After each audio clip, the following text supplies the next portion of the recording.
Hello welcome to D3 of 21. ನಿನ್ನೆ ತುಂಬ ಬ್ಯುಸಿಯಾಗಿರೋದ್ರಿಂದ ಕಾರಣ ವಿಡಿಯೋ ಕ್ಲಿಪ್ಸ್ನೇ ಮಾಡ್ಕೊಂಡಿದ್ದೆ, ಬಟ್ ರೆಕಾರ್ಡ್ ಮಾಡಲಿಕ್ಕಾಗಿಲ್ಲ. ಸೊ ಇವತ್ತು ಅದನ್ನು ಕಂಟಿನ್ಯೂ ಮಾಡ್ತಿದ್ದೀನಿ. ಇವತ್ತಿನ ದಿನ ಆ್ಯಸ್ ಯೂಶುವಲ್ ನಿನ್ನೆ ರಾತ್ರಿ ಮಲಗಲಿಕ್ಕೆ ತುಂಬ ಲೇಟ್ ಆಯಿತು, ಓದೋದಿತ್ತು. ಸೊ ಹಾಗಾಗಿ ಬೆಳಗ್ಗೆ ಎದ್ದಿಲ್ಲದೆ 7 ಗಂಟೆ ಮೇಲಾಗೋಯಿತು. ನನ್ನ ಕಾಲೇಜ್ಗೆ ನಾನು ಮನೆ 8 o'clock ಬಿಡಬೇಕಿತ್ತು. ಸೊ ಇವತ್ತು ಸ್ವಲ್ಪ ಲೇಟ್ ಆಯಿತು. ಸೊ ಹಾಗಾಗಿ 8:20 ಮನೆ ಬಿಡೋಕ್ಕೆ ಆಯಿತು. ಮತ್ತು ಕಾಲೇಜ್ಗೆ ಹೋಗೋಷ್ಟರಲ್ಲಿ 10:20.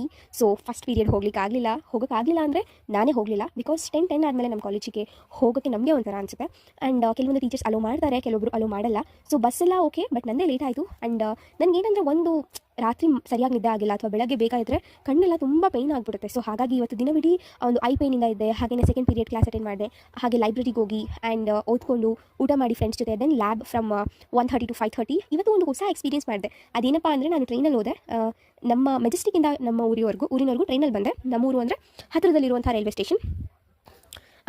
ಟ್ರೈನಿಂದ ಇಳಿಲಿಕ್ಕೆ ನನಗೆ 6:56 ಆಗೋಗಿತ್ತು. ಮನೆಗೆ ಬರೋಷ್ಟರಲ್ಲಿ 7:45 ಆಗಿತ್ತು. ಬಿಕಾಸ್ ಸ್ವಲ್ಪ 10 minutes ಅಲ್ಲೇ ಲೇಟ್ ಆಯಿತು.